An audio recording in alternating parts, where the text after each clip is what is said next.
부탁드립니다. 지금부터 제9회 바다 해운조선 물류수산 저자와의 대화를 시작하도록 하겠습니다. 제1주제는 한진중공업의 최병렬 과장님입니다. LNG를 전공을 하시고 애널리스트 역할을 하고 있습니다. 지금부터 최 과장님 소개를 하고 오늘 제1 강의를 시작하도록 하겠습니다. 최 과장님 부탁드립니다. 네, 안녕하십니까. 한진중공업의 최병일입니다. 네, 먼저 이러한 자리를 마련해 주신 김현 교수님, 그리고 최고 경영자 과정의 모든 선배님들, 그리고 여기 참가하신 모든 업계 관계자분들께 감사드립니다. 이 시간 조금이나마 유익한 시간이 되기를 바라고요. 부족하나 발표를 진행하도록 하겠습니다. 일단 첫 번째로 보여드릴 사진이 있는데요. 이 사진은 마운트 러시모어에 있는 역대 미국 대통령들의 조각입니다. 특별히 이 네 분들 중에 두 분은 건국의 아버지라고 불리는 분들이죠. 그래서 왼쪽은 1대 대통령 조지 워싱턴이고, 두 번째는 이제 3대 대통령 토마스 제퍼슨입니다. 그래서 건국의 아버지라고 해서 존 애덤스, 벤저민 프랭클린, 알렉산더 해밀턴, 제임스 메디슨, 조지 메이슨 이런 분들 되게 존경을 받으시는 분들이 있으신데요. 일단은 제가 여기서 이렇게 발표를 한다는 것이 제가 이렇게 이 조각상 앞에 서 있는 마음입니다. 왜냐하면 사실 여기 있는 분들이 굉장히 역량 있는 분들이고, 또 사실 이 해운조선업계 또 관계업계들을 이끌어 가시는 주역분들이랑 알고 있어서 제가 이렇게 말할 수 있다는 게 너무 감사하고, 그 다음에 또 경외롭기도 하고 영광스러운 자리라는 걸 잘 알고 있어서 일단 너무 이렇게 시간을 내주셔서 감사드립니다. 일단은 제가 저에 대한 소개를 올려드리는 게 좋은 것 같아서 조금 말씀드리고 진행하도록 하겠습니다.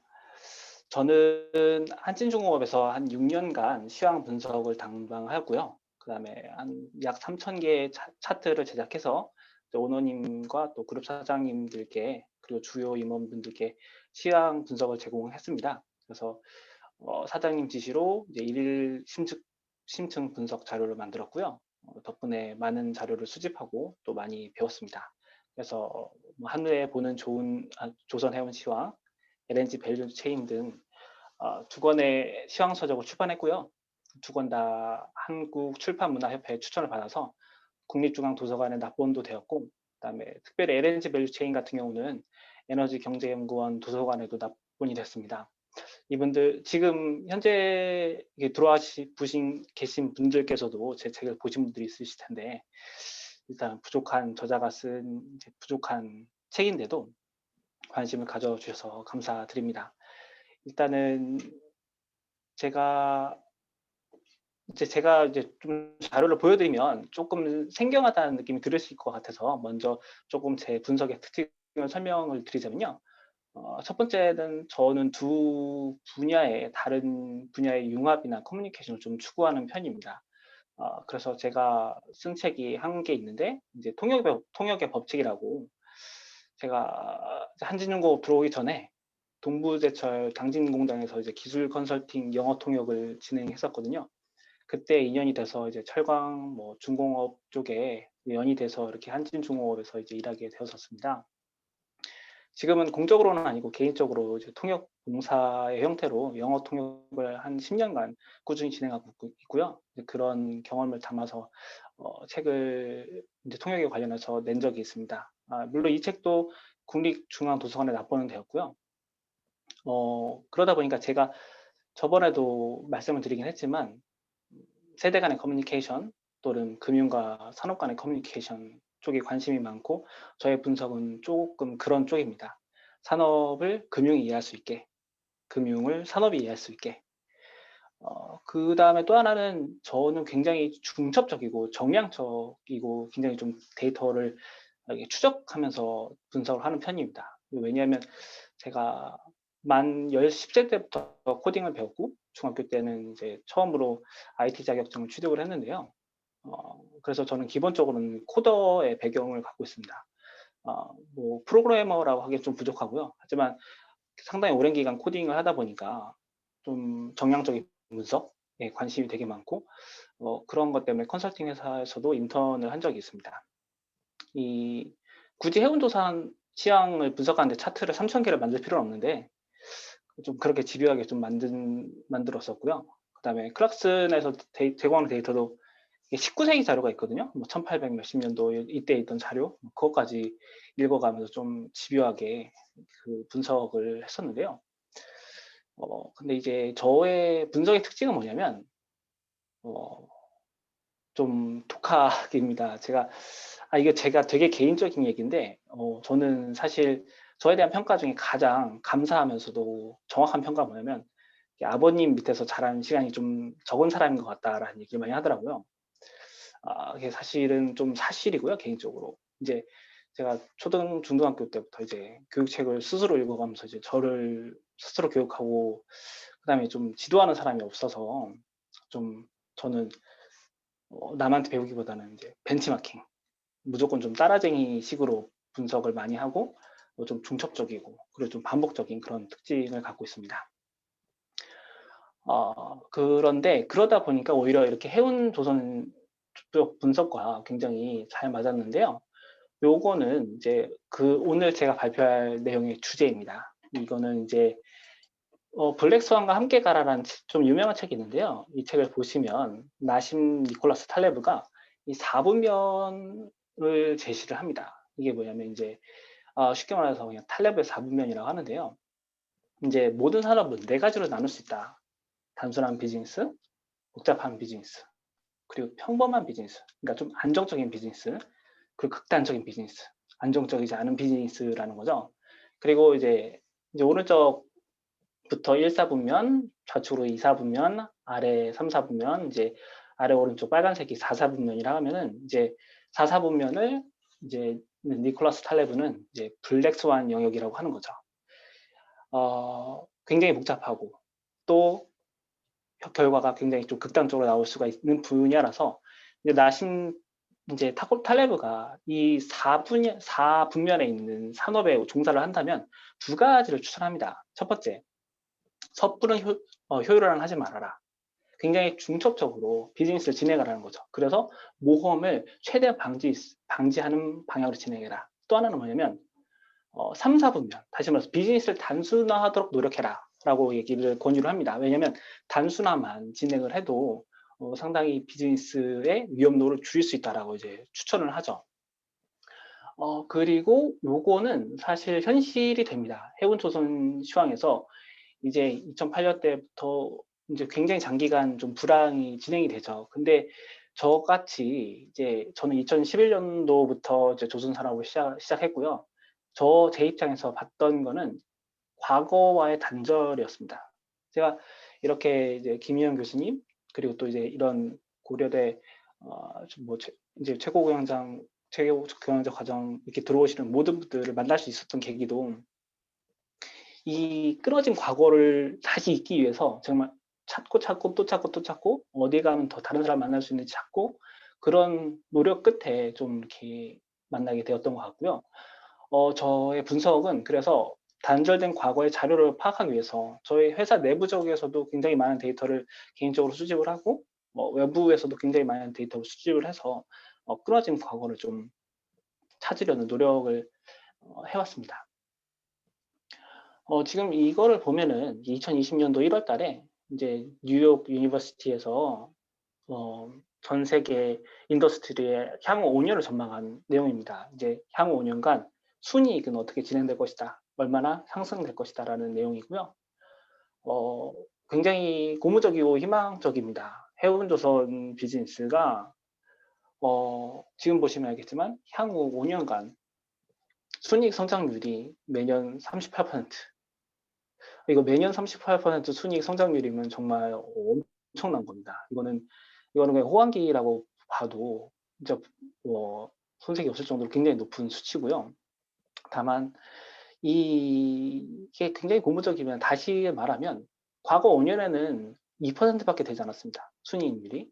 근데 앞으로 5년 동안은 38%라는 거죠. 변화는 36%가 됩니다. 이거는 재보험 산업과 과도 재보험 산업이 이제 마이너스 14%에서 47%로 61% 오를 거다라고 하는 것보다는 작지만 사실 다른 인더스트리에 비해서는 굉장히 큰 변화입니다. 다시 말해서 해운조선은 여전히 그 탈레브가 말한 4분면 안에 있는 거죠. 이제 탈레브의 4분면이라는 주제를 좀 기억을 하시고 가셨으면 좋겠다는 생각으로 제가 이런 데이터를 이제 보여드립니다. 왜냐하면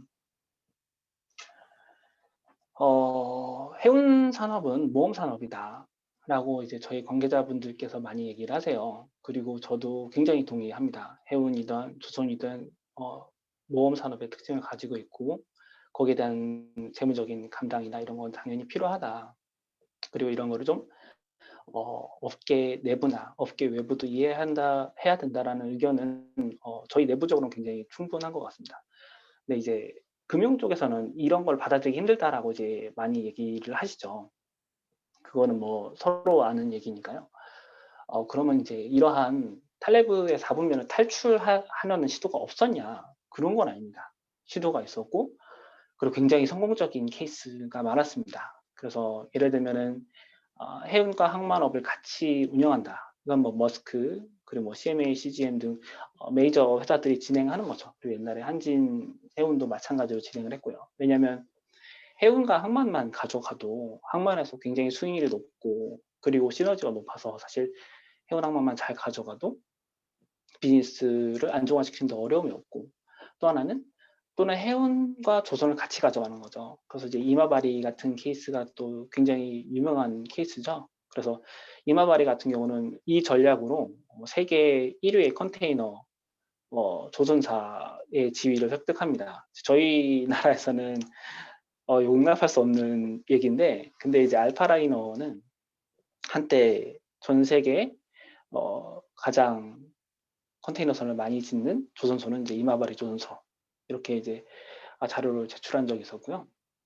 그 말은 당연히 왜냐면 이제 다들 아시는 내용이지만 그 배랑 조선소를 같이 가져가면 당연히 시너지가 있으니까 이 부분은 제가 좀 설명을 줄이도록 하겠습니다. 다들 아시는 얘기 같아서. 또 하나는 스마트 산업을 통해서 굉장히 최적화를 시키는 겁니다. 이 부분이 사실 그 탈레브가 굉장히 경계하는 면인데요. 만약에 제 4분면에 있다면 섣부른 최적화는 하지 말아라. 중첩적으로 비즈니스를 안정적으로 진행해라 라고 얘기를 하는데, 머스크는 이 부분에 대해서 굉장히 최적화를 진행을 합니다. 왜냐하면 그래서 뭐 그 되게 유명한 책 그 1825 트랜스포메이션, 그 책에서도 잘 나와 있고, 뭐 인사조직 적으로도 굉장히 트랜스포메이션을 하셨고, 그 다음에 또 IT적으로도 굉장히 트랜스포메이션을 많이 했죠. 그래서 엄청난 최적화를 이루고, 그래서 2M 얼라이언스에서 가장 좀 문제점이 그거였다고 알고 있습니다. 그 MSC 입장에서는 머스크가 너무 자기 멋대로였다고 들었습니다. 왜냐하면 머스크는 자기들의 최적화 코드가 있고 이 코드에 2M이 맞춰서 움직여줘야 되는데, 그게 MSC 입장에서는 너무 머스크 뜻대로 간다라고 이렇게 저도 어디서 주워 들어가지고요. 다만 이 스마트 산업, 이 스마트 관련해서 좀 많은 분들이 여쭤보시는데, 우리나라의 스마트십 비즈니스가 성공적일 수 있겠냐. 스마트십 이전에 머스크처럼 플랫폼 사업으로 좀 전환을 하시는 거가 추천이 됩니다. 그러니까 다시 말해서 4분면에서는 탈출을 해놓고 그 다음에 스마트를 진행해야 된다고 저는 개인적으로 생각합니다. 왜냐하면 이 머스크는 이미 그 Peril of the Sea가 과연 있나 싶을 정도로 굉장히 비즈니스를 안정적으로 하고 굉장히 계산된 비즈니스를 이제 진행하지 않습니까? 뭐 다른 주요 선사들도 많이 하지만 그만큼 이미 4분면에 이미 모험 산업을 하지 않는 게 아닌가 싶을 정도로 굉장히 안정적으로 진행되는 것 같고요. 거기에 스마트를 얹었다라고 보고 싶습니다. 그러다 보니까 스마트십 이전에 비즈니스의 복잡도, 그리고 비즈니스의 그리고 불안정성을 좀 해결하고 진행하는 게 좋을 것 같다. 저는 개인적으로 생각하고요. 세 번째로는 이제 캐펠입니다. 캐펠 같은 경우가 굉장히 금산 간의 커뮤니케이션에 굉장히 능한 조선소라고 봅니다. 왜냐하면 캐펠은 조선소이지만 운영을 하긴 하는데 조금 하죠. 근데 그거보다는 전 세계 다른 회사들과 이제 조인트 벤처식으로 많이 진행을 합니다. 최근에도 이제 뭐 우리 한국조선소 뭐 조인트 벤처를 할 거다 이런 기사도 나왔었는데요. 캐펠이 조인트 벤처에 능하고 그렇게 금융적인 플레이가 능한 이유는 물론 그 국부 펀드에 이제 등을 업고 있기도 하지만 또 그만한 또 학습을 많이 했기도 하지만 무엇보다 그쪽의 그 애뉴얼 리포트 저는 이제 그걸 정기적으로 받고 있는데요. 그 캐펠의 쪽에서 굉장히 친금융 보고서를 제출을 합니다. 그만큼 굉장히 금융과의 커뮤니케이션에 능하다고 생각을 하고요. 그리고 여기서 잠깐 제가 이제 LNG 시장 설명을 할 텐데요. 그 전에 조금만 말씀드리자면 저는 지금 한진중공업의 건설 부분에서 회계를 담당하고 있습니다. 저는 지금 재무 쪽으로 업무를 하고 있고요. 재무 쪽으로 업무를 한 지는 이제 LNG 밸류 체인을 출판하고 나서 바로 이제 회계 쪽으로 넘어갔습니다. 제가 상당히 좀 재무적으로 많이 다시 영향을 쌓는 중인데요. 그 부분은 제가 왜 그렇게 진행하고 있는지 그리고 뭐 어떻게 그렇게 되었는지 좀 마지막에 다시 한번 설명을 드리도록 하겠습니다. 지금 여기까지. 그래서 제가 좀 말씀드리고 싶은 건 탈레브의 4분면이라는 특징이 저희 해운 조선에 있고 그 다음에 그럼 LNG 산업은 어땠을까? 왜냐하면 LNG 산업이 2013년도부터 2018년도까지 굉장히 격변의 시기를 겪었거든요. 그리고 성장하는 LNG 산업에게 가장 고됐던 시련이 바로 저유가였죠. 왜냐하면 유가가 높아져야 LNG 산업이 좀 편하게 성장을 했을 텐데 중간에 그러지 못했습니다. 그래서 결국은 상당히 좀 길을 돌아왔지만 LNG 산업은 지금 여전히 성장 중이죠. 그래서 그 탈레브의 4분면을 이제 이긴 비즈니스라고 할 수 있을 것 같습니다. 그래서 이 부분에 대해서 어떻게 블랙스완을 이겨냈는지 그 부분을 조금 간단하게 말씀드리고 그 다음에 이 발표를 마무리하도록 하겠습니다. 일단은 첫 번째는 그 LNG 시장이 굉장히 역동적으로 가져갈 수 있었던 이유는 굉장히 정치적인 논리가 있었는데 그건 러시아의 가스 의존도 축소죠. 이건 다들 알고 계실 텐데 유럽이 너무나 러시아의 가스 의존도를 높게 가져가고 있고 또 크림반도 사건도 있었고 그러다 보니 가스 의존도 자체를 축소를 해서 러시아의 영향력을 감소시켜야 한다.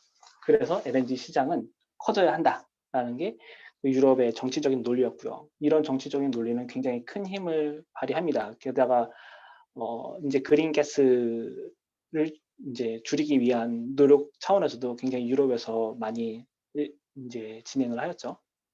그래서 보시면 요 그래프는 이제 독일 위주로 굉장히 러시아 가스 의존도가 높았다는 겁니다. 근데 여기서 사실 블랙스완은 뭐였냐면 유럽 정치적으로 러시아 가스의 의존도를 줄여야 된다라는 합의가 있었는데 독일이 그러지 않았어요. 독일이 유럽의 경제 이제 리더 중에 하나인데 독일이 그러지 않았습니다. 그래서 결국 유럽 간에 분쟁이 있었죠. 그러니까 분열이 있었던 겁니다. 그래서 덴마크는 그 러시아에서 독일로 가는 그 노드 스트림 2를 방해하려고 법안을 통과를 하고 러시아와 독일은 그거를 알고 또 하위권을 또 우회를 시키고 이런 식으로 해서 그 유럽 간에 이제 분열이 있었죠. 이런 정치적인 분열 자체가 유럽의 LNG 시장이 성장하는데 또 이제 리스크가 되었습니다. 하지만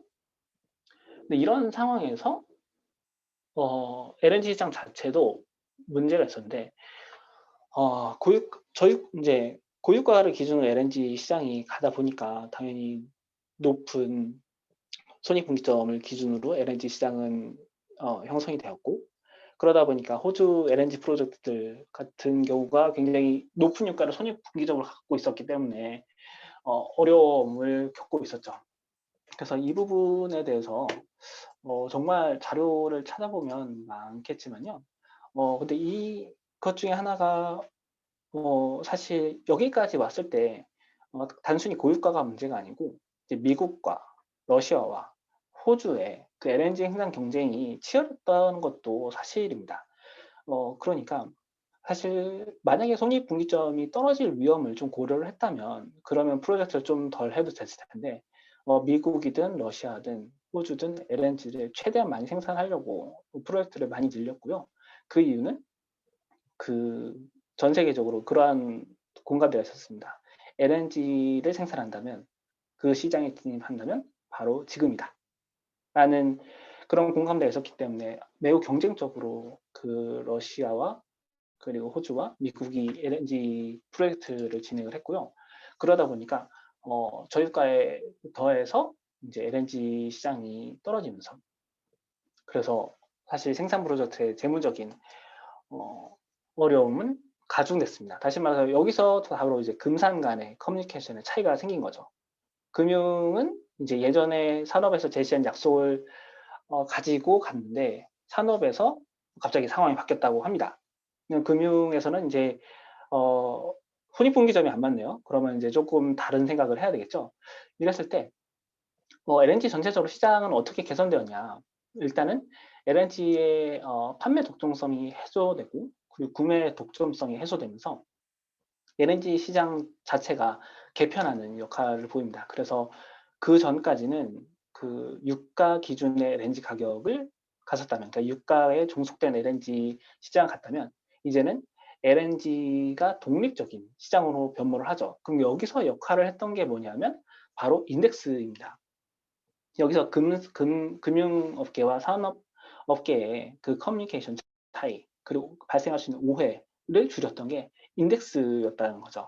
그래서 HI 한리 허브 인덱스부터 시작해서 JKM 인덱스부터 시작해서 굉장히 많은 인덱스뿐만 아니라 그리고 여기에 대한 굉장히 많은 분석이 제시되면서 많은 분석 그 분석이 굉장히 좀 재무적이었다는 게 또 되게 좋았는데 그러다 보니까 상황은 바뀌었지만 이걸 해석할 수 있는 그래서 LNG 산업은 갑자기 블랙스완 같은 그런 변화가 있었지만 그래도 이해하지 많이 복잡은 해졌지만 이해가지 않는 그런 정도까지 가진 않았던 겁니다. 그러다 보니까 프로젝트는 여전히 정당성을 가지고 진행이 될 수 있었고요. 그러면 이제 저유가 잠깐 보도록 하겠습니다. LNG 시장 조금 넘어가서 저유가 이게 오펙 시장이 사실은 굉장히 금산 간의 커뮤니케이션이 능했던 케이스 중에 하나인데요.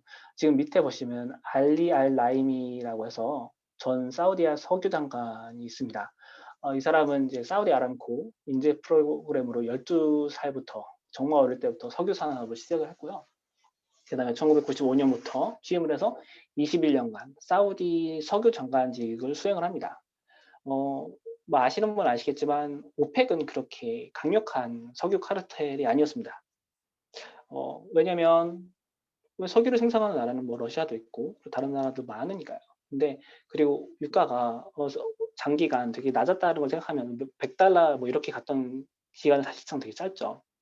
하지만 알리아 라이비가 석유 장관이 되고 나서부터 오펙을 정말로 이 사람 하나가 세계 최고의 석유 카르텔로 만들었다고 평가할 정도로 석유 가격의 증진에 기여를 합니다. 물론 오일 피크 이론도 있었고 그리고 전 세계 산업이 이제 석유 기준으로 많이 진행이 됐던 것도 사실이지만 그럼에도 불구하고 사실 석유 산업을 이 정도까지 전 세계적으로 활성화시켰던 인물 중에 하나는 주요 인물 중에 하나는 이 알리 알 나임이라고 볼 정도로 오펙을 굉장히 이제 그 오일 가격을 굉장히 좀 상품화 시켜서 그래서 부양을 했었죠.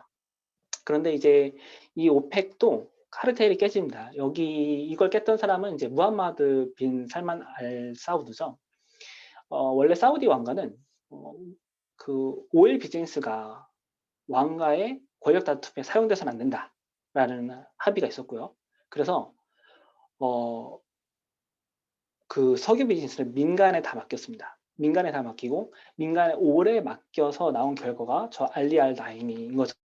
그리고 그걸 통해서 최고의 석유 카르텔이 나오고 그걸 통해서 사우디는 오펙의 최고 맹주가 됩니다. 하지만 무함마드 빈 살만 알 사우드 이분이 이제 왕이 되고 싶으셨죠. 그리고 사우디는 되게 형이 동생에게 이제 왕위를 물려주는 이제 노인 정치를 계속 진행하고 있었는데 이 고리를 끊어야 되겠다라고 결정을 해서 이제 그 왕이 이제 그 전 부왕세자를 이제 해임을 하고 이 자기 아들을 이제 왕세자로 세운 다음에 석유 비즈니스를 이 사람한테 맡기죠. 그 알리 알 라이미를 이제 제치고 이제 국방장관과 석유장관의 역할을 이제 무함마드 빈 살만 알 사우드한테 주면서 왕가가 석유 비즈니스를 이제 왕권 다툼에 활용하게 됩니다. 그 결과 결국 오펙에 대한 카르텔이 깨지게 되죠.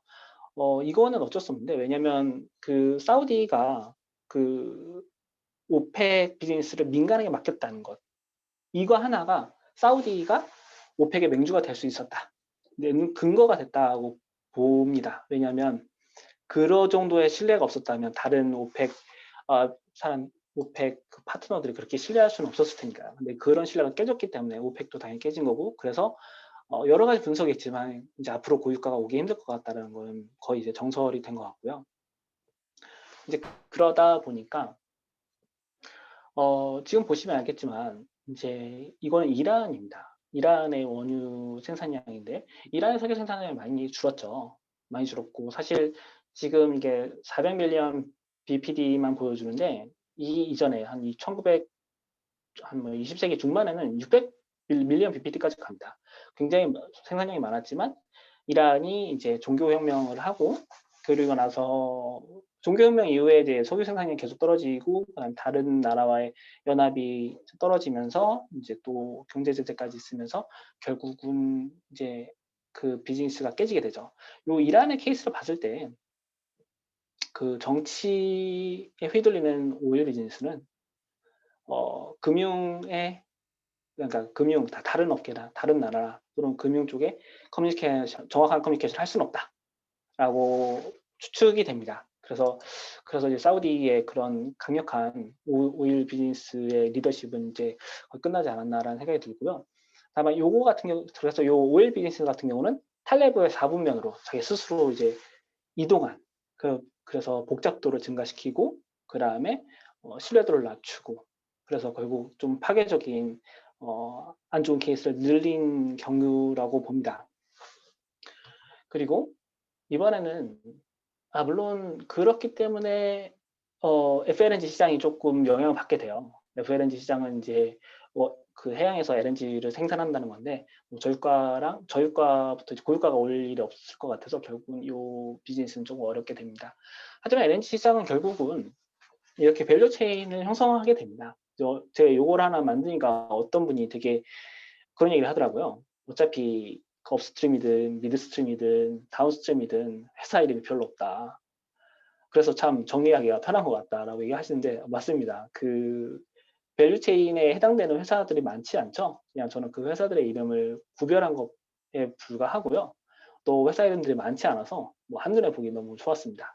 하지만 이렇게 LNG 시장은 오일 시장과는 달리 좀 더 여전히 금융과 또는 다른 산업과의 커뮤니케이션을 굉장히 우수하게 진행을 하면서 이렇게 밸류 체인을 형성하고 회사들도 잘 진행을 하게 됩니다.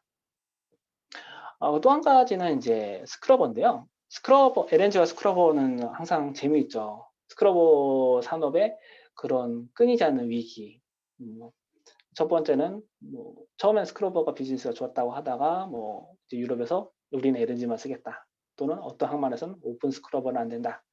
부터 시작해서 그래서 스크러버 이야기가 너무 재밌는데 이 부분은 제 책 뒷부분에 있긴 한데 간단하게 말씀드리자면 처음에는 이제 오픈 스크러버 그 다음에는 이제 보통 하이브리드 스크러버를 만들죠. 그래서 웹과 클로즈드를 같이 만드는 부터 시작해서 그리고 스크러버의 사이즈도 많이 바뀌고 그리고 비즈니스도 많이 열고 그 다음에 스크러버에 전문화된 기업들도 많이 생깁니다. 그래서 스크러버는 되게 재밌는 게 그 스크러버를 대변하는 주체는 딱히 없었어요. 예를 들어서 LNG는 유럽에 있었고 유럽의 많은 굵직굵직한 회사들이 LNG 비즈니스 주도하고 있었고 그 다음에 뭐 오일 같은 경우는 당연했고, 근데 LNG, 특히 LNG 같은 경우는 또 쉘이 굉장히 많은 지지를 해서 미드스트림이든 업스트림이든 다운스트림이든 뭐 쉘이 굉장히 많은 개입을 했었죠. 근데 스크러버 같은 경우는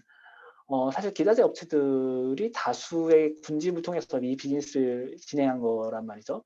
그럼에도 불구하고 스크러버는 각자 비즈니스들이 굉장히 적응을 해가면서 결국은 이 비즈니스도 진행을 해갑니다. 그래서 이 비즈니스 같은 경우는 사실 애초부터 스크러버는 5년만 쓸 수 있는 기자재다. 요 스크러버를 설치하려면 5년을 설치하고 그 이후에는 설치할 필요도 없다. 또 시작해서 굉장히 많은 부정적인 시야가 있었습니다. 뭐 아프라막스에는 스크러버를 달 수가 없다. 그리고 뭐 티어 3 녹스와 삭스 규제를 둘 다 만족시킬 수 없다. 이런 모든 선수들의 불만을 결국은 다 수용을 해서 그 개발을 해 가더라고요. 그리고 그 중에 가장 놀라웠던 거는 아무래도 그 스크러버가 금융의 지원을 받았다는 겁니다. 지금 이 차트에선 뺐는데 음, 보시면 그 독일의 수출입 이제 ECA가 이제 수출 신용 기구가 스크러버를 다는데 수출 신용을 제공하는 케이스도 발생하면서 상당히 많은 시장의 적응도를 보입니다. 스크러버 같은 경우는 좀 굉장히 시장의 초기부터 많은 질문이 있었던, 많은 의혹이 있었던 비즈니스인데도 불구하고 끊임없는 개선과 끊임없는 커뮤니케이션으로 비즈니스를 진행했던 거라고 볼 수 있고요. 그 다음에 이제 가스허브입니다. 가스허브 같은 경우는 이제 가스허브는 당연히 있어야죠. 당연히 있어야 되는데 다만 이 가스허브를 형성하는데 긴 기간이 걸린다는 게 가장 큰 리스크입니다. 다시 말해서 탈레브의 4분면 같은 경우는 사실 비즈니스의 복잡도 그리고 비즈니스의 여파만 분석함으로써 시간에 대한 개념을 뺐죠. 하지만 사실 이 가스허브는 형성하는 데 시간이 오래 걸린다면서 사실 어떻게 보면은 되게 복잡한 비즈니스라고 볼 수 있습니다. 하지만 지금 유럽의 가스허브 케이스를 보시면 아시겠지만 1996년 영국이 최초로 그 가스허브를 개설을 하고요. 그리고 독일의 가스허브가 현재와 같은 모습 형성하기까지 약 한 20년 조금만 걸립니다. 그만큼 오래 걸리는 비즈니스가 되고요. 그러다 보니까 지금 현재 이제 동아시아 쪽에서 진행하고 있는 LNG로 허브를 만들자라는 비즈니스도 상당히 많은 의혹이 있는 점입니다. 의혹이 있고 그 중에서도 좀 시간이 많이 걸릴 거다라는 게 조금 여전히 문제가 있는데요. 그래서 가스허브는 좀 시간 축에서 탄력을 잡으면을 좀 빠져나와야 돼서 이거는 좀 지켜봐야 될 것 같습니다. 또 하나는 이제 해운조선 하면은 꼭 이제 세계화를 얘기를 해야 되죠. 이제 뭐 이거는 좀 유명한 그래프인데 1차 세계화가 있었다가 이제 빠른 세계화로 반작용이 있어서 반세화가 있었다. 그리고 전쟁이 발발하였다. 전쟁이 끝나고 2차 세계화 물결이 일어났다. 그리고 굉장히 빨랐고 그래서 해운조선 시황의 종점의 사이클이 여기서 발생되었다. 그리고 여기에 좀 더 더하면 2004년부터 조선 시장이 좀 일본 시장 대비 많은 우위를 보였는데요.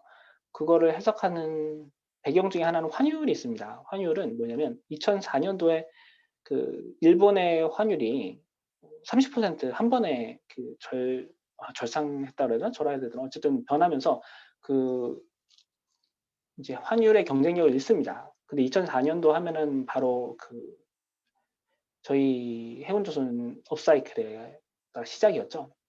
게다가 그때쯤 환율이 유럽의 환율이 굉장히 높았습니다. 그래서 유럽의 구매력이 되게 높았어요. 그러다 보니까 물동량이 당연히 중국 쪽에서 이쪽으로 많이 진행이 되면서 초대형선의 수요가 굉장히 빠르게 진행되었습니다. 그래서 사실 2004년도부터 2007년도 그 정도까지의 그런 초호황기는 환율의 덕을 좀 많이 받고 그리고 거기에 수혜를 우리가 좀 받았던 면이 있고요. 그 이후에 좀 이제 그러다면 그때는 사실은 뭘 해도 잘 되겠죠. 왜냐면 워낙 환경이 튼튼하니까. 근데 이제 앞으로가 문제입니다. 앞으로는 뉴노멀이라는 이제 의심이 있죠. 그 뉴노멀이라는 의혹인데 그 의혹을 어떻게 또 커뮤니케이션 하면서 나아가느냐. 이게 또 포인트인 것 같습니다.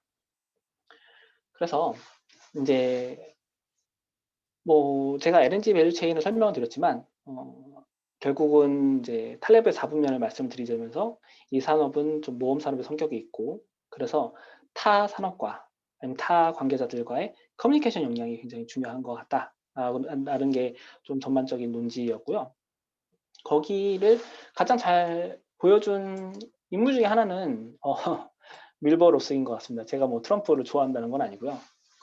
이분은 다 아시겠지만 이제 뭐 트럼프 전 미국 대통령 이 상무장관인 밀버 로스죠. 그리고 뭐 개인적으로는 유명한 선사들의 사주입니다. 뭐 다이아몬드 shipping부터 시작해서 뭐 많은 가스 shipping들의 사주이기도 하고요. 그리고 철강 산업 세계 알셀로미탈의 이제 이사이기도 하고요. 뭐 그것뿐만 아니라 이제 다수의 금융의 이사이기도 하고 금융기관의 이사이기도 하고요. 원래는 이 사람은 이제 벌처 캐피탈, 그래서 이제 부실 기업들을 인수해서 이제 정상화시키는 그런 일을 하는 분이었고요. 그래서 이분은 이제 미국 철강 업체들을 모아서 인도 미탈 스틸과 합병을 해가지고 세계 1위 철강 기업을 설립한 걸로 되게 잘 알려진 사람입니다. 그래서 이 사람 같은 경우가 좀 굉장히 놀라운 산업과 금융의 논리를 잘 이용을 해서 중간에 덕을 본 사람이라고 할 수 있고요.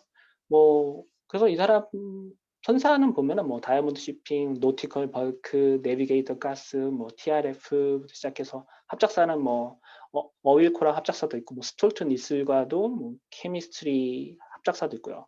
뭐 컨테이너 합작사도 있고요. 그래서 뭐 단순히 독자적인 능력뿐만 아니라 합작사도 많이 세우면서 좀 금융적으로 또 산업적으로 굉장히 이중적인 커뮤니케이션을 잘 하는 사람입니다. 그래서 이렇게 지속적으로 금융업계에서 제공하는 그 의혹, 지금 해운 산업 모험 산업인 것 같은데 어떠한 개선 방법이 있느냐, 2, 4분면으로 옮겨갈 생각이 있느냐, 아니면 전략이 있느냐, 3, 4분면에서로 진행할 전략이 있는가, 결국 이런 질문이 많이 제기될 것 같고요. 그래서 이런 부분에 대해서 충분한 그 커뮤니케이션을 할 수 있는 역량을 기르는 것이 저희 산업적으로는 굉장히 중요한 것 같습니다. 저는 이제 개인적으로 지금 회계 재무 업무를 한 지 2년 정도 됐고요. 그리고 저는 IFRS 16 리스를 적용을 하고, 그리고 이제 연결 별도 회계감사 대응을 하고 있습니다. 그래서 제가 지금 쓰고 있는 책이 있는데요. 이거는 위키독스에서 매파 회계라고 치시면 지금 검색이 될 수 있습니다. 이거는 이제 인공지능 그리고 코딩 관련된 이제 코딩된 관련된 책을 회계적으로 좀 풀어내는 책이고요.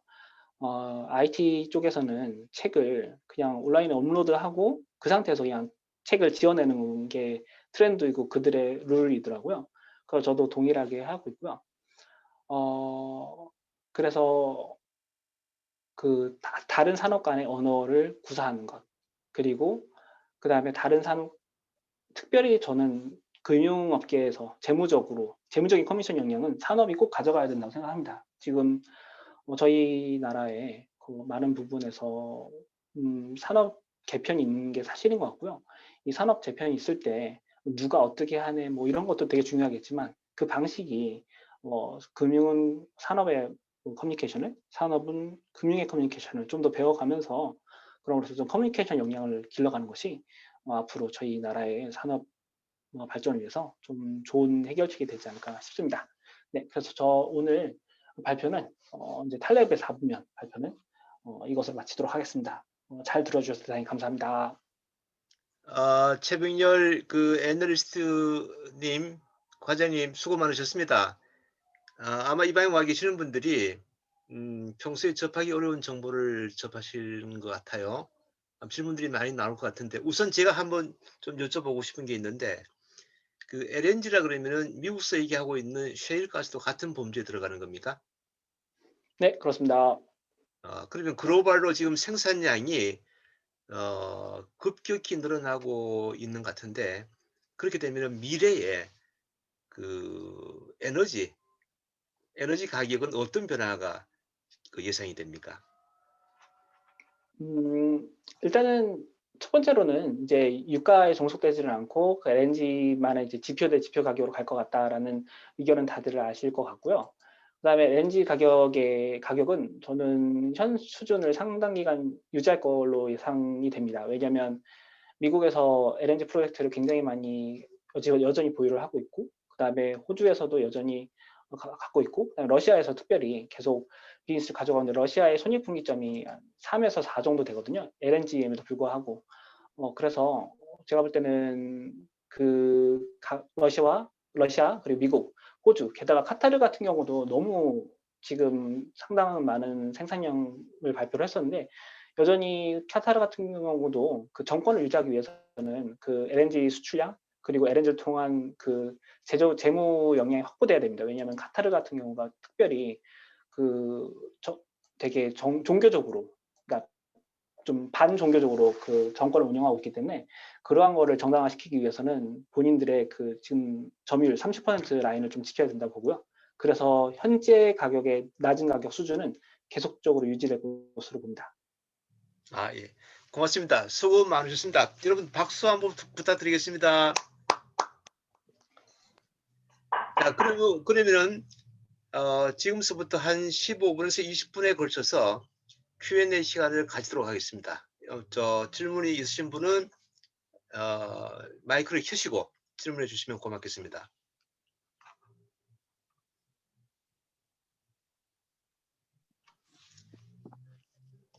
여보세요? 예, 예, 삼성 SDS 이종덕 부장입니다. 여보세요? 안녕하십니까. 예, 예. 지난주 신 회장님 강의도 그렇고 좀 연결되는 부분이 있는 것 같은데, 방금 LNG 가격이 향후에도 이 정도 수준을 유지가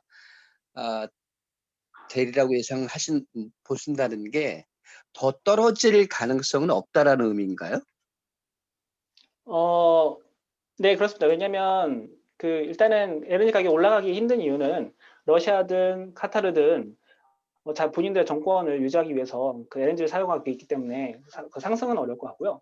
다만 더 추가적으로 하락이 있겠냐, 그런 블랙스완이 있겠냐는 질문에 대해서는 카타르나 러시아나 손익분기점이 한 3 정도 되는데요. 3 MMBPU 정도 되는데 지금 현재 가격이 그 정도 수준이고 더 떨어질 일은 없을 것 같습니다. 왜냐하면 러시아나 카타르나 그리고 가스 생산국이나 장기간 그들만의 룰이 있어갖고 적어도 서로를 공멸시키는 정도의 그런 비즈니스를 할 생태계는 아니라서 전혀 더 가격이 떨어질 것 같다라는 그런 우려는 안 하셔도 될 것 같습니다.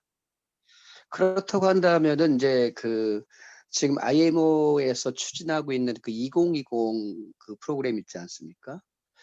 네. 그거하고 연계해서 봤을 때 현재 이 화석 유가가 배럴당 지금 요즘 수준에 한 40불 정도 왔다 갔다 하는데, 네. LNG 가격이 장래에 좀 더 떨어져 주지 않는다고 한다면은, 그 다음에 이 유가가 올라가는 상태라고 한다면은 선주들의 입장에서는 LNG 추진선으로 교체를 하는데 좀 고민이 되지 않을까요? 그러니까 현재도 이 선주들이 LNG 추진선에 대해서 이렇게 본격적으로 나오지 않는 이유 중에 하나가 뭐 코로나 사태도 있지만 이제 유가가 아주 낮은 수준에서 유지하고 있으니까 LNG 추진선으로 급격하게 교체하는데 좀 이렇게 관망하고 있는 거 아니냐라는 이제 의견들이 있어서, 그렇다고 한다면 앞으로는 유가가 오를 것이라고 생각이 되고, 이 코로나가 좀 지나가고 경기가 다시 정상대로 온다고 한다면은, 그러면 유가가 올라가는 상태에서 LNG 가격이 좀 떨어져 줘야 LNG 추진선에 대한 선주들의 어떤 고려가 있지 않겠냐는 질문입니다.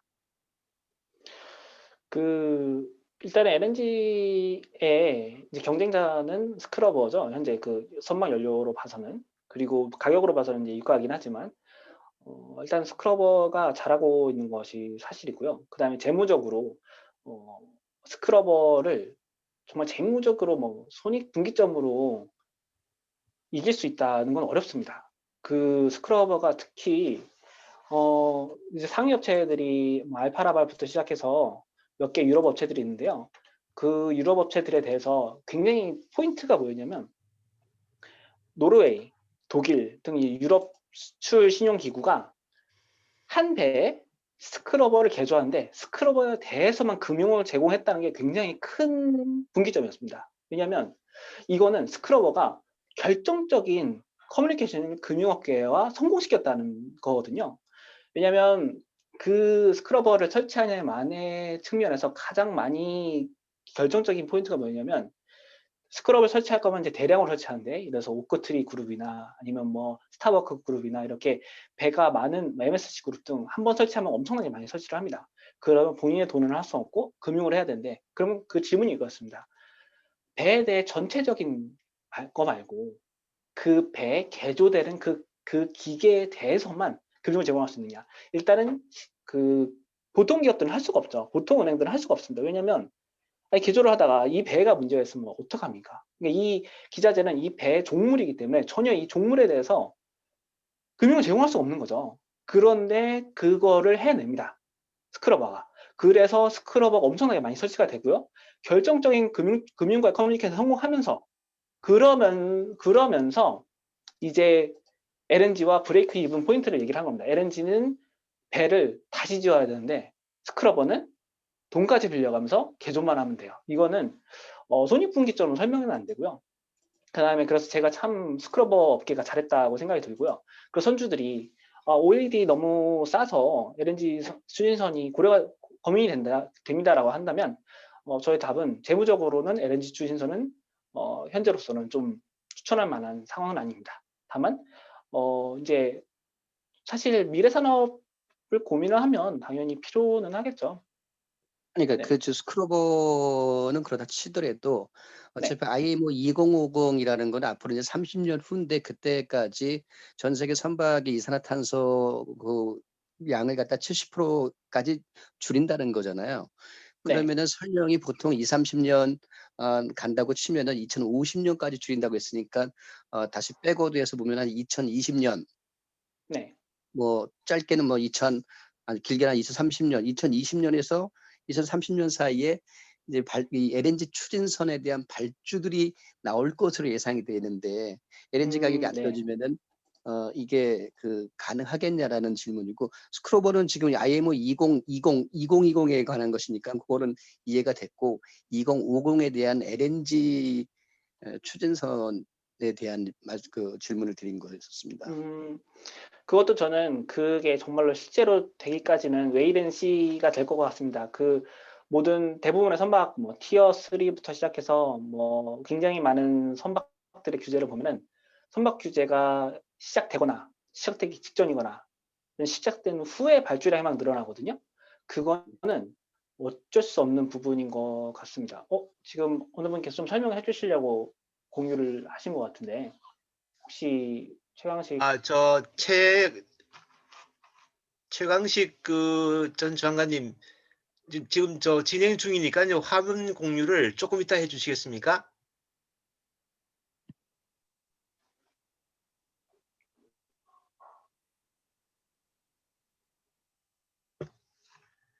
일단 최민희 과장님 말씀하시죠. 여기 지금 하시는 동안에. 네, 감사합니다. 저 최강식 애널리스트님이신 줄 알고, 네. 네, 감사합니다. 네. 네, 그래서 웨이앤시가 될 것 같습니다. 발주는 이루어지진 않지 않을까 싶습니다. 다들 그렇게 생각하실 것 같은데요. 내가 운전할게. 이제 어딨어? 저 질문 드려도 되나요? 예, 말씀하세요. 네, 저 대한해운의 이미창입니다. 네, 대표님 오랜만입니다. 안녕하세요. 네. 저 오늘 지금 그 진행 과정에서 말미의 얘기를 좀 지금 들었는데요. 네, 좀 몇 가지 이제 궁금하거나 좀 이렇게 분명히 해야 되는 사실들이 있는 것 같아서 조금 질문을 드리려고 합니다.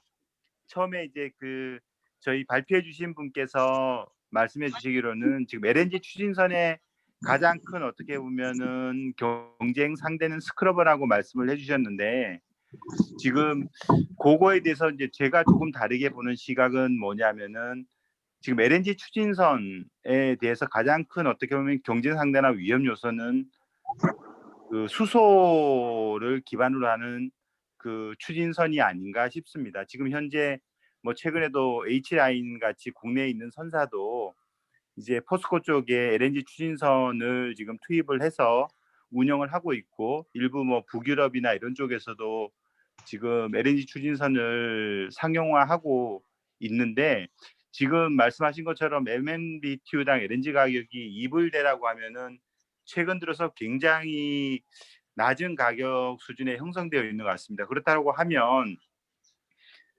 여러 가지 측면에서 LNG 추진선을 투자를 하는 게 장기적으로는 경제성이나 모든 측면에서 가장 어떻게 보면은 효율적이라고 판단을 하는데, 그럼에도 불구하고 다들 요즘 프로젝트 기간이나 뭐 이런 부분들을 해서 조금씩 좀 인터림을 가져가려고 하는 부분은, 아마 과연 LNG가 향후에도 어떻게 보면 주 에너지원으로 될 것인가, 그게 아니면 수소로 바뀔 것인가, 그에 대한 어떤 좀 불확실성을 좀 더 지켜보자고 하는 그런 측면이 아닌가 싶습니다. 그래서 저는 이제 제 의견일 수는 있겠지만, 저는 그 스크러버와 LNG 추진선의 어떤 그런 그 대체제 또는 어떤 위험 요인 이런 부분보다는 조금 수소 쪽이 가깝지 않나, 좀 그런 생각이 들어서 발표자님의 의견을 조금 듣고 싶습니다. 이상입니다. 네. 지당하신 말씀 같습니다. 그 LNG 밸류 체인이 이제 수소 밸류 체인으로 이어져 가려는 움직임이 분명히 있고요. 특별히 이제 뭐 그린 수소, 블루 수소 이런 얘기하면서 이제 수소 에너지가 LNG에서 개질된 수소가 메이저가 될 것이냐, 아니면 정말로 좀 깔끔하게 만들어진 이제 수소가 메이저가 될 것이냐 했을 때, 뭐 현재까지는 이제 LNG에서 개질한 수소가 메이저가 될 거라고 이제 얘기를 하는 것 같고요. 그다음에 이제 아직 그러면 수소 선박이 얼마나 되겠냐라는 거는 이제 그 배터리 퓨얼 보셔야 되는데, 지금 제가 요즘 좀 보고 있는 게 수소 배터리 특허인데요. 지금 뭐 이렇게 테슬라를 위주로 리튬 배터리 얘기를 하는데, 리튬 말고 좀 다른 기술이 있습니다. 그 리튬이 약간 폭발 위험이 있고, 그래서 지금 그거 말고 정확히 이름 기억이 안 나는데 다른 기술이 진행은 되고 있고, 다만 그게 상업성이 조금 떨어져서 진행을 안 하고 있는데, 다만 선주들이나 저희 선박 회원들의 굉장히 심정을 봤을 때, 만약에 이제 리튬 배터리 말고 다른 배터리가 좀 더 부각이 된다면 이 두 가지 배터리 중에서 좀 웨이앤시가 또 보일 것 같고요. 그렇게, 그러니까 좀 LNG 같은 경우는 일관된 이제 프랑스의 GTT를 필두로 한 그 리더십이 있지 않습니까? 그래서 좀 흔들림 없는 그런 게 있다면, 좀 수소는 아직 리더십이 조금 부족한 것 같아서 과연 좀 약간 시간이 조금 걸리지 않을까. 근데 뭐 지당하신 말씀 같습니다. 그리고 사실 수소가 더 깔끔하고 좋은 것 같습니다. 네. 감사합니다. 네, 조금 시간 여유가 있습니다. 저 질문들을 더 받기로 하고요. 지금 망에 45분이 들어와 계시는데, 이 부분에 대해서 이수경 사장님도 관심이 있을 것 같아요. 부산의 LNG 벙커링 얘기도 나와 있는 것 같고, 한 말씀 부탁합니다. 네네네. 그 카타르에서 한 뭐 100여 척의 LNG 선을 뭐 전에 발주한다는 그런 얘기를 들었는데, 기사를 봤는데, 카타르가 재정 상태도 안 좋고 그러는데 어떻게 금융을 끌어들이고, 그래서 뒤에서 그 미국의 그 컨트롤을 받는다는 얘기도 있고, 만약에 그렇게 대거 이제 발주를 하고 LNG 선이 그렇게 많이 또 투입이 되고 생산이 많이 되고 그러면은 LNG 값이 좀 떨어지지 않을까 이렇게 생각도 드는데, 그 점에 대해서는 어떻게 생각하십니까? 네. 그 장기 하향, 그러니까 제가 아까 말씀드린 대로 확 떨어지는 일은 없을 것 같은데, 이런 좀 상당히 낮은 LNG 가격에 대해서 전 업계가 좀 적응을 해야 될 것 같고요. 그리고 그렇게 진행될 것 같습니다. 그래서 근데 LNG가 이 정도 낮아져야 그래도 뭐 선박 연료도 쓸 수 있고, 또 뭐 수소 산업도 사실은 지금 LNG 계질 수소가 나온다는 얘기는 그만큼 LNG 가격이 싸다는 얘기거든요. 그래서 낮은 LNG 가격이 이제 뭐 수소 산업에도 도움이 되고 다른 산업에 도움이 될 것 같아서 좀 긍정적일 것 같고요. 다만 카타르가 돈이 없다는 얘기는 배질 돈은 충분할 것 같습니다. 그리고 카타르가 그 정도의 금융 커뮤니케이션 역량은 굉장히 충분한 것 같습니다. 저도 질문 하나 해도 되겠습니다. 말씀하십시오. 말씀하세요. 예, 안녕하세요. 예, 해양대학교 강명태입니다. 아까 우리 최병렬 연구원님 PT 도중에 이제 LNG 밸류체인 말씀하시면서 LNG FPSO, FSRU 같은 이제 LNG 관련 해양 플랜트 관련 언급을 좀 하셨는데 제가 제대로 이해했는지 모르겠습니다만 그쪽에 대한 투자가 좀 줄어들고 있다는 말씀인가요? 아니면 뭐 업체들이 투자를 꺼리고 있다는 말씀인가요? 제가 정확히 이해를 못해서 다시 한번 질문을 드리겠습니다. 이제 요게 조금 자세한 설명이 들어간대요. 일단 LNG 중류 시장을 좀 나누면 대형과 소형으로 나눌 수 있고요. 이제 그 시장을 좀 보면은 지금 제가 조금 어렵다고 한 부분은 그 부분이었습니다. 소형 액화 LNG 그러니까 해양 LNG 퍼실리티인데요. 그러니까 LNG 가격이 너무 낮아서 소형이거나 아니면 좀 일부 지역에 특화된 해양 LNG 생산 시설을 만든다. 이거는 이미 재무적으로는 설명이 안 되고요. 다만 LNG 재기화 시설, 예를 들어서 이제 인도네시아의 군서도서 지역이나 이 부분에 대해서는 굉장히 재무적으로 오히려 더 효과적이고 좋습니다. LNG 가격이 너무 낮다 보니까 그런 군소 지역에도 재기화 시설이 들어갈 수 있는 거죠. 그래서 옛날에 고유가 시절에는 소형 생산 시설 그리고 소형 재기화 시설 이 두 가지가 둘 다 각광을 받았다면 현재로서는 소형 생산 시설은 좀 많이 배제가 되고 있고요. 다만 상대적으로 싼 LNG 가격 때문에 소형 재기화 시설에 대한 기대감 되게 많고 이 시장은 성장 중인 걸로 알고 있습니다. 이제 그렇다고 본다면은 앞으로 이제 해양 플랜트 관련해서 FPSO에 대한 이제 발주는 좀 줄어들 것이고 FSRU에 대한 발주는 조금 뭐 회복될 수 있다 그렇게 보시는 겁니까? FSRU 같은 경우는 이제 캐펠 등을 통해서 개조를 좀 많이 하는 편이거든요. 소형 같은 경우는 뭐 개조가 거의 대부분인 것 같고요. 그 다음에 대형 같은 경우도 개조가 좀 많아서 이게 신조 저희 나라는 보통 신조 얘기를 많이 하니까 뭐 신조 FSRU가 많겠냐라고 물으신다면 그거는 좀 케이스 바이 케이스인 것 같고 특별히 저희 나라에서 그렇게 많이 LNG FSRU를 만드시는 것 같지는 않아서 이 부분은 좀 퀘스천이 있습니다. 요즘 트렌드는 소형 FSRU를 많이 짓는 것 같습니다. 그리고 요거는 좀 개조로 많이 하는 것 같습니다. 왜냐하면 어쨌든 이 군소 지역에 FSRU를 넣으려면은 일단 재무적으로 굉장히 좀 설명이 돼야 되는데 그러려면은 최대한 개조 시설, 최대한 싼 조선소, 최대한 싸게 하는 것, 그게 키포인트지 않을까 싶습니다. 그럼 우리나라 조선소들이 이런 LNG 관련 해양 플랜트 수주를 앞으로 기대한다는 건 좀 어렵겠네요.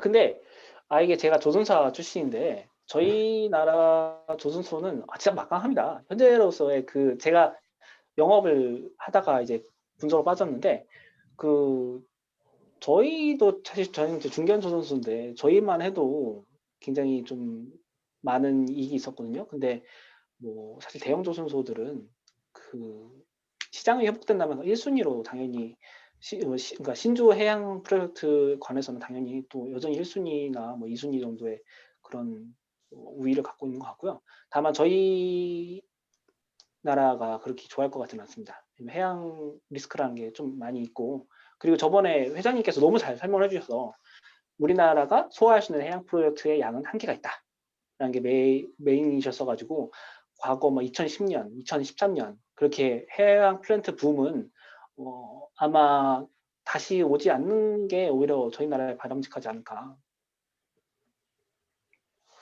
네, 알겠습니다. 고맙습니다. 저도 안녕하십니까. 저도 하나 말씀을 좀 드려도 되겠습니까? 말씀하세요. 일본의 팽마린이라는 이제 선박 검사 회사에 일을 하고 있는 강명우라고 합니다. 제가 지금 하고 있는 일이 OCIMF라고 하는 석유 메이저 회사들에서 진행하고 있는 선박 안전 검사를 일본에서 진행하고 있는데요. 주로 일본이 요즘에 LNG 수입이 세계에서 가장 많은 LNG를 수입하고 있는 나라다 보니까 주로 하고 있는 검사가 LNG선에 대한 검사가 많은데 아마 강병태 교수님께서 질문하신 거에 대한 답이 조금 될 수 있지 않을까 해가지고 말씀을 드립니다.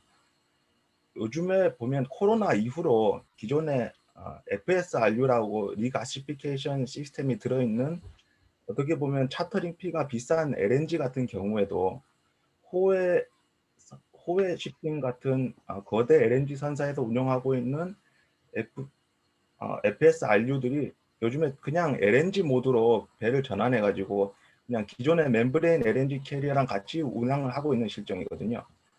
기존에 인도라든지 기타 동남아시아에서 운영하기로 했던 계약들이 다 파기가 되고 있고요.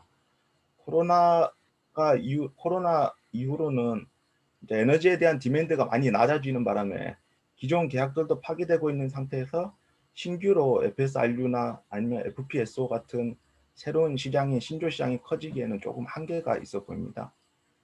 그리고 아까 잠깐 말씀하신 스크러버랑 LNG가 경쟁하고 있다는 거에 대해서는 제가 요즘에 검사하고 있는 배들은 대부분 기존선이다 보니 오히려 스크러버는 로설파 F4, 베리 로설파 F4랑 같이 경쟁하고 있는 부분이 있고요. 매일매일 사용하는 선박의 연료 소모량에 따라서 선주들이 스크러버로 갈지 아니면은 계속해서 로설파 F4로 머물지 기존선에 대해서는 그것을 고려하고 있는 실정이고 실제로 LNG 추진선이 아직까지 건조되고 제가 검사한 배는 한 척도 없습니다. 아마 지금도 시장에서 차지하고 있는 비율은 굉장히 미미하다고 보여지고요. 앞으로 이제 IMO 2050까지 발효가 된다고 치면은 어떻게 될지는 모르겠습니다만은 지금 진행되고 있는 시장의 트렌드는 아직까지도 대부분의 선주들은 이제 LSFO를 통해서 0.5% 저항률을 사용을 통해 가지고 스크러버마저도 이제 설치를 하고 싶지 않아 하고 있는 그런 선주들이 대부분이라고 보입니다.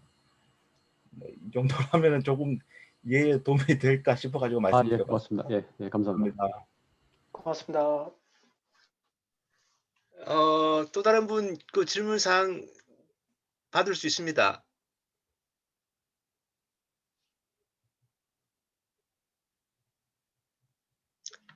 그러시면은 이걸로서 최병열 애널리스트 과장님의 그 LNG 배류 체인 그리고 관련된 정보 듣는 시간을 마무리하도록 하고요. 제2 주제로 넘어가기 전에 조금 5분 정도 휴식을 가졌다가 다시 시작하겠습니다. 그 망에서 나가지는 마시고요.